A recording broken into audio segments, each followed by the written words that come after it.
think there's one thing that actually would make a lot of this very clean, which is you separate the choice between the strategic Bitcoin reserve and the digital asset stockpile. So you say the strategic Bitcoin reserve is strategic to our country. It is now a strategic asset. It needs to have best-in-class security. We're going to hold our own keys. The digital asset stockpile is not strategic to our country. It can be, we're allowed to sell it. We're allowed to do whatever we want with this. Like maybe they end up selling some of it and turning it into Bitcoin, but they're not allowed to sell the Bitcoin. So the Bitcoin's on a hodl, right? So like separate those two things, because that allows you to be much more strategic about the Bitcoin.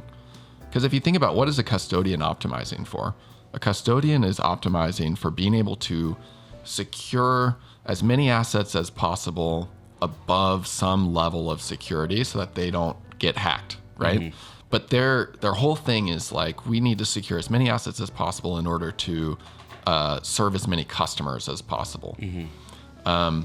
That means that you are necessarily not going to have the best possible security for one of the assets, because you need the economies of scale of like the same model across 100 assets.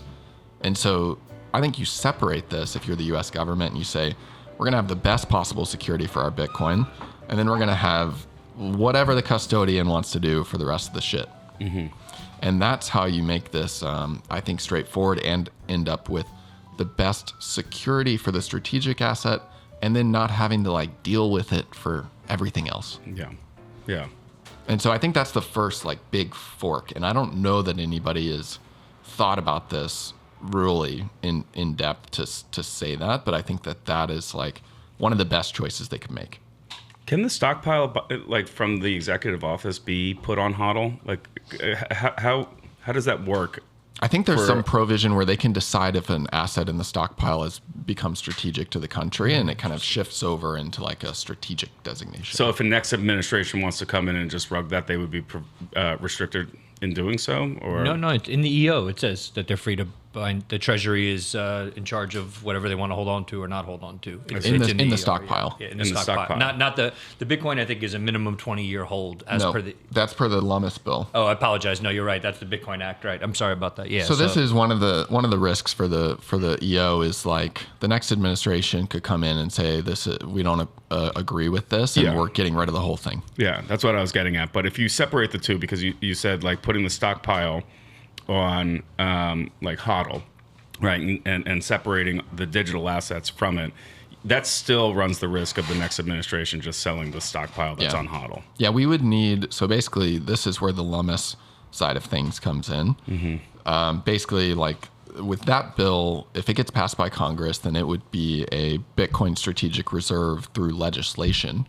And that would mean that they would then have to come through and unlegislate that in the future to get rid of that. And that's just a much harder thing to do than the president stroke of the pen getting rid of it. So that's why the next step here, if we want to keep a Bitcoin strategic reserve, is like get this through Congress. Yeah. Or when time lock. Imagine if he had time lock. I didn't even think about that. And that's one of the benefits of holding your own keys. You can do a time lock. Well, yeah. Like if the Trump administration came in and the stockpile was just on a 20-year like technical time lock, which has been a topic of conversation amongst core developers for some time. It would be good to have that, guys. Let's go. Yeah. Wow. Yep.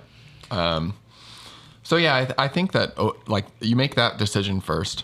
You self-custody the Bitcoin, you give everything else to a custodian. And then you're like, all right, well, how do we self-custody this Bitcoin so that the government doesn't lose the keys? And right now it's kind of, we're self-custodying all the government's digital assets in this kind of offhanded way in somebody's drawer in the U.S. Marshal's office. And obviously we don't want to be doing that with a strategic asset. But I think there's this picture of like, you don't want some like fumbling government employee holding the keys to the government's Bitcoin. And I actually think if done thoughtfully and if done right, that's not going to happen. Okay. Because our government also knows how to protect nuclear codes. Right. So we've got some competent people in here that know how to deal with sensitive cryptographic material. And as a strategic asset of the government, I think we can make sure those competent people are also helping secure this cryptographic material. And so that's my argument against the like, oh, do we really want government employees holding keys? The government employees wouldn't be holding keys. You're going to put keys in frickin' military bunkers and Fort Knox and all these other places around the country in a distributed way where you have all these different gates even to access a single key out of the set. And it will be very robust for how people access those keys.